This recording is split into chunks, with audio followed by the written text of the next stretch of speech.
নমস্কাৰ বন্ধু বান্ধৱীসকল মোৰ মাইনি ব্লগছ 12 চেনেলটিলৈ আপোনালোকক স্বাগতম জনাইছো। আজি যেহেতু 5 ছেপ্টেম্বৰ শিক্ষক দিৱস হয়তো জানেই সকলোৱে, সেইবাবে আজি এই শিক্ষক দিৱসৰ লগত সংগতি ৰাখি আমাৰ দেহাৰ স্কুলত কণ ল'ৰা ছোৱালীসকলক লৈ এটি সুন্দৰ অনুষ্ঠান আৰম্ভ কৰিলে আৰু মই ভাবিলো সেই সৰু ল'ৰা ছোৱালীখিনিৰ প্ৰতিভাসমূহ আপোনালোকলৈ আগবঢ়াওঁ। বাৰু আহকচোন স্কুলৰ বিদ্যালয়ৰ সংগীতেৰে অনুষ্ঠানখনি আৰম্ভ কৰিলে। ভিডিঅ'টো শেষলৈকে চাব আৰু কণ ল'ৰা ছোৱালীকেইটাক আশীৰ্বাদ কৰিব সিহঁতে যাতে আৰু আগুৱাই যায়। বিদ্যালয়ৰ সংগীতটি পৰিৱেশন কৰিম। কিবা ভুল হলে ক্ষমা কৰি দিব।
এয়া হৈছে প্ৰিপেটৰী ক্লাছৰ নৃত্য প্ৰদৰ্শন দেই।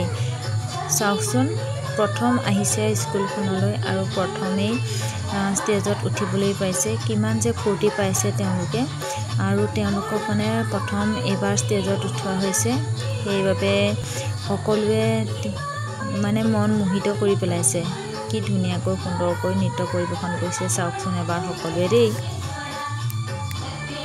সঁচাকৈ আজিকালি সৰু ল'ৰা ছোৱালীখিনিৰ আকৰ্ষণীয় গুণবোৰে সকলোকে মোহিত কৰায়, নহয় জানো বাৰু?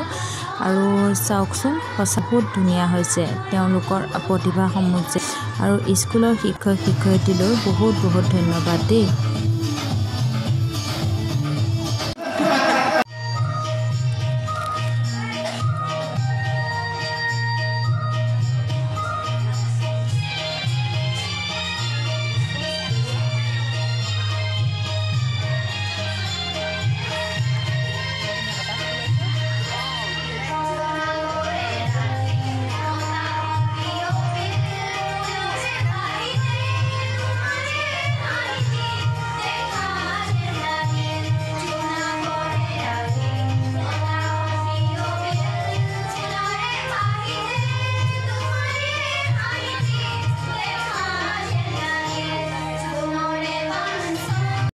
আৰু শেষত এয়া চাওকচোন, ক্লাছ 6ৰ ষ্টুডেণ্ট হয় দেই।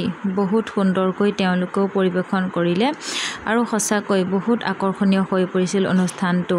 আৰু শেষত এয়া গাৰ্জেনসকলক ছাৰে নাচিবলৈ দিলে আৰু তাৰ পাছত ছাৰক সম্বৰ্ধনা জনোৱা হ'ল আৰু শেষত এয়া কেক কাটি অনুষ্ঠান ভাগ সমাপ্ত কৰিলে।